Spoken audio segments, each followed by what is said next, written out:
సింహాచలంలో గోడ కూలిన సంఘటనపై ఏపీ హోంమంత్రి అనిత తీవ్ర దిగ్భ్రాంతికి వ్యక్తం చేశారు. సంఘటన అనంతరం హుటాహుటిన రంగంలోకి దిగి సహాయక చర్యల్ని ఆమె ముమ్మరం చేశారు. బుధవారం తెల్లవారుజామున మృతదేహాలను వెలికి తీసేందుకు మంత్రి స్వయంగా రంగంలోకి దిగారు. అంతేకాకుండా సమన్వయం చేస్తూ సహాయక చర్యల్ని ముమ్మరం చేయాలని అధికారులకు ఆదేశాలిస్తూ వచ్చారు. ఆమె కూడా జిల్లా యంత్రాంగంతో కలిసి పనుల్ని స్వయంగా పర్యవేక్షించారు. క్షతగాత్రుల్ని ఆసుపత్రులకు తరలించడం, మెరుగైన వైద్యం అందించాలని జిల్లా వైద్యాధికారులకు ఆదేశించడం వంటివి చేసి బాధిత కుటుంబ సభ్యుల్లో ఆమె భరోసా నింపారు.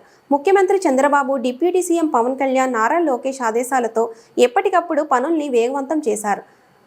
సీఎం టెలికాన్ఫరెన్స్లోనూ ఈ ఘటనపై అనిత పూర్తి వివరాలు తెలియజేశారు. సింహాచలం చందనోత్సవం బాధిత కుటుంబాలకు ప్రభుత్వం అండగా ఉంటుందని హోంమంత్రి వంగలపూడి అనిత హామీ ఇచ్చారు. చందనోత్సవంలో గోడకూలిన దుర్ఘటనలో మృతి చెందిన వారి కుటుంబాల్ని బుధవారం హోంమంత్రి పరామర్శించారు. ఉదయం నుంచి కేజీహెచ్ మార్చురీ వద్దే ఉండి మృతుల కుటుంబాలకు ధైర్యం చెబుతూ ఓదార్చారు. ఎట్టకేలకు మృతుల కుటుంబాల అంగీకారం మేరకు పోస్టుమార్టం జరిగేలా మార్గం సుమగం చేశారు. అనంతరం ఆమె మీడియాతో మాట్లాడుతూ దుర్ఘటనకు సంబంధించి మృతుల కుటుంబాలకు 25 లక్షల నష్టపరిహారం, ఒకరికి ప్రభుత్వం తరపున ఉద్యోగం ఇప్పిస్తామని ప్రకటించారు.